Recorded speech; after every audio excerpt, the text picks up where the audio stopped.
गिनते गिनते 5 दिन हो गए, 27 मशीनें गर्म हो गई मान्यवर, गर्म हो गई, मशीनें बंद हो गई, मगर अभी समाप्त नहीं होता है। और एक भी एक घमंडिया गठबंधन ने इसकी टीका भी नहीं की है, उसको सस्पेंड भी नहीं। 5 দিন ধরে গুনেও টাকা যেন শেষই হচ্ছে না। এই পরিস্থিতিতে নাকি দিনরাত এক করে টাকা গুনার কাজ চালিয়ে যাওয়া হয়। টাকা গুনতে গুনতে নাকি 27টি মেশিন গরম হয়ে যায়। খোদ সংসদে বিষয়টি উল্লেখ করেন কেন্দ্রীয় স্বরাষ্ট্রমন্ত্রী অমিত শাহ। যদিও সংসদে তার এই মন্তব্যকে ঘিরে বর্তমানে স্বাভাবিকভাবেই সরগরম হয়েছে পরিস্থিতি। সংসদে যখন এই মন্তব্য করতে গিয়ে কোনো দলের সাংসদ তা বিজেপি বিরোধী জোট ওই সাংসদের বিরুদ্ধে কোনো ব্যবস্থা নেওয়া হয়নি বলেও অভিযোগ করেন অমিত শাহ। তার দাবি, ব্যাংকের ক্যাশিয়ার দাবি করেছেন তার কর্মজীবনে এত টাকা তিনি কখনো চোখে দেখেননি। ভাবতে পারছেন টাকার অঙ্কটা ঠিক কোথায় গিয়ে পৌঁছলে পরে এই ধরনের কথা বলতে পারেন একজন ব্যাংকের ক্যাশিয়ার। কেন্দ্রীয় স্বরাষ্ট্রমন্ত্রী অমিত শাহ তিনি ঠিক কি বলছেন শুনবো সেটা।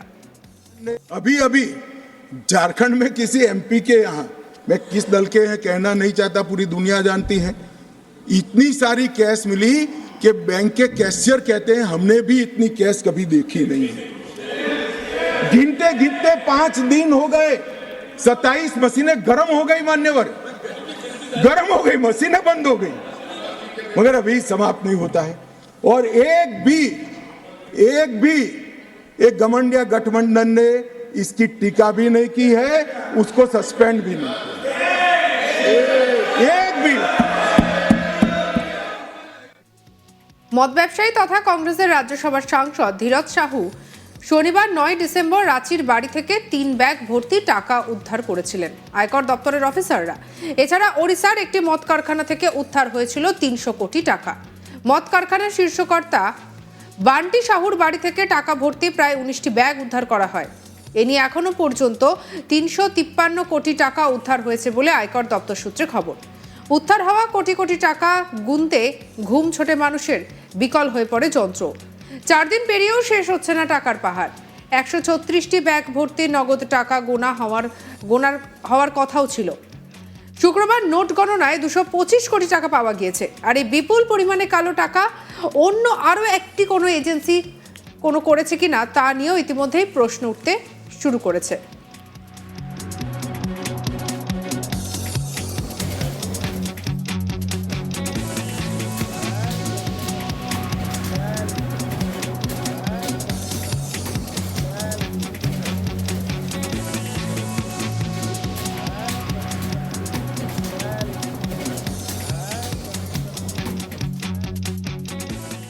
এছাড়া 3টি ব্যাগে গয়না পাওয়া গিয়েছে। সূত্র জানিয়েছে এখনো পর্যন্ত 250 কোটি টাকারও বেশি নগদ বাজেয়াপ্ত করা হয়েছে।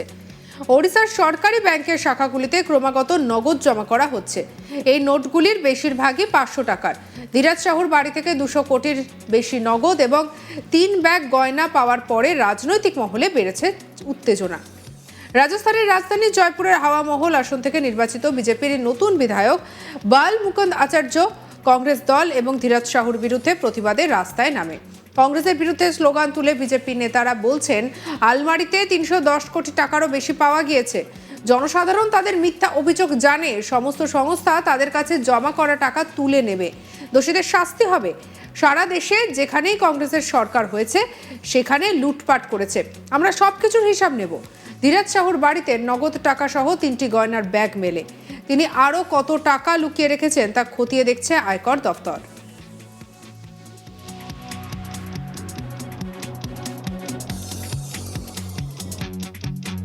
गिनते 5 दिन हो गए, 27 मशीनें गर्म हो गई मान्यवर, गर्म हो गई, मशीनें बंद हो गई, मगर अभी समाप्त नहीं होता है।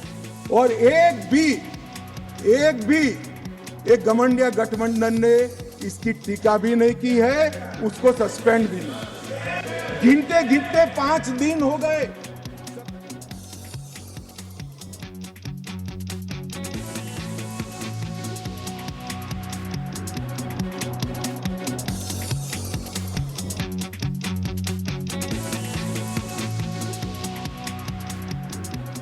আর এই নিয়ে শাহুর বাড়িতে এখনো আয়করের অভিযান চলছে। গত দুদিনে তার বাড়ি থেকে এত নগদ পাওয়া গিয়েছে যে তা গণনা করার মেশিনটিও খারাপ হয়ে যায়। এই পরিস্থিতিতে আবার অভিযুক্ত সাংসদ ধীরাজ কুমারের সঙ্গে কংগ্রেস সাংসদ রাহুল গান্ধীর একটি ছবি ভাইরাল হয়ে গিয়েছে। জানা গিয়েছে ভারত জোড়ো যাত্রার সময় এই রাহুলের সঙ্গে এই ছবিটি তোলেন ধীরাজ সাহু। এই ছবি ভাইরাল হতেই কংগ্রেসকে কার্যত এক হাত নেয় বিজেপি নেতা অমিত মালভিয়া অভিযুক্ত ধীরাজ সাহুর সঙ্গে রাহুল গান্ধীর ছবি প্রকাশ করে কটাক্ষ করেন। যদিও কংগ্রেসের শীর্ষ নেতৃত্ব এ নিয়ে অভিযুক্ত সাংসদের সঙ্গে দলের দূরত্ব বুঝিয়ে দিয়েছে। কংগ্রেসের জেনারেল সেক্রেটারি জয়রাম রমেশ শনিবার 9 ডিসেম্বর স্পষ্ট করে দিয়েছেন, অভিযুক্ত সাংসদের ব্যবসার সঙ্গে দলের কোনো সম্পর্ক নেই।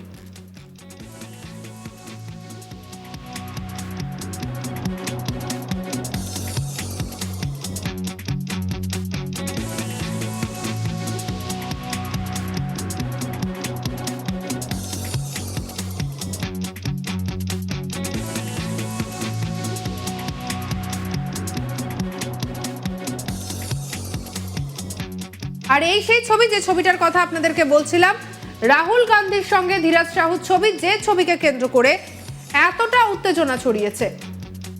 আর এদিকে টাকা যখন উদ্ধার করা হয় এবং সেই টাকা গোনার মেশিন নিয়ে যাওয়া হয়, সেই ছবিও ধরা পড়েছে।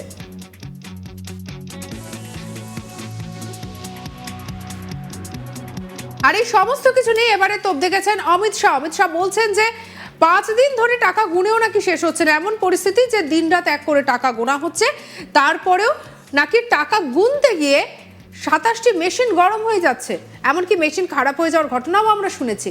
চলুন আরো একবার শুনে নিই অমিত শাহ ঠিক কি বলেছেন, কি অভিযোগ করেছেন। अभी झारखंड में किसी एमपी के यहाँ, मैं किस दल के हैं कहना नहीं चाहता, पूरी दुनिया जानती है, इतनी सारी कैश मिली कि बैंक के कैशियर कहते हैं हमने भी इतनी कैश कभी देखी नहीं है। गिनते गिनते 5 दिन हो गए, 27 मशीनें गर्म हो गई, मान्यवर गर्म हो गई, मशीनें बंद हो गई, मगर अभी समाप्त नहीं होता है। और एक भी एक घमंडिया गठबंधन ने इसकी टीका भी नहीं की है, उसको सस्पेंड भी नहीं किया, एक भी। মদ ব্যবসায়ী তথা কংগ্রেসের রাজ্যসভা সাংসদ ধীরাজ সাহু শনিবার 9 ডিসেম্বর রাঁচির বাড়ি থেকে 3 ব্যাগ ভর্তি টাকা উদ্ধার করেছিলেন আয়কর দফতরের অফিসারেরা। এছাড়া ওড়িশার একটি মদ কারখানা থেকে উদ্ধার হয়েছিল 300 কোটি টাকা। মদ কারখানার শীর্ষকর্তা বান্টি সাহুর বাড়ি থেকে টাকা ভর্তি ব্যাগ উদ্ধার করা হয়। প্রায় 19টি ব্যাগ উদ্ধার হয়েছে সেদিন। এ নিয়ে এখনো পর্যন্ত 353 কোটি টাকা উদ্ধার হয়েছে বলে আয়কর দপ্তর সূত্রে খবর। উদ্ধার হওয়া কোটি কোটি টাকা গুনতে গিয়ে ঘুম ছুটেছে মানুষের, বিকল হয়ে পড়েছে যন্ত্র। 4 দিন পেরিয়েও শেষ হচ্ছে না টাকার পাহাড় গোনার কাজ। 136টি ব্যাগ ভর্তি নগদ টাকা গোনা কথা ইতিমধ্যে সামনে এসেছে। আর শুক্রবার নোট গণনায় 225 কোটি টাকা পাওয়া গিয়েছিল।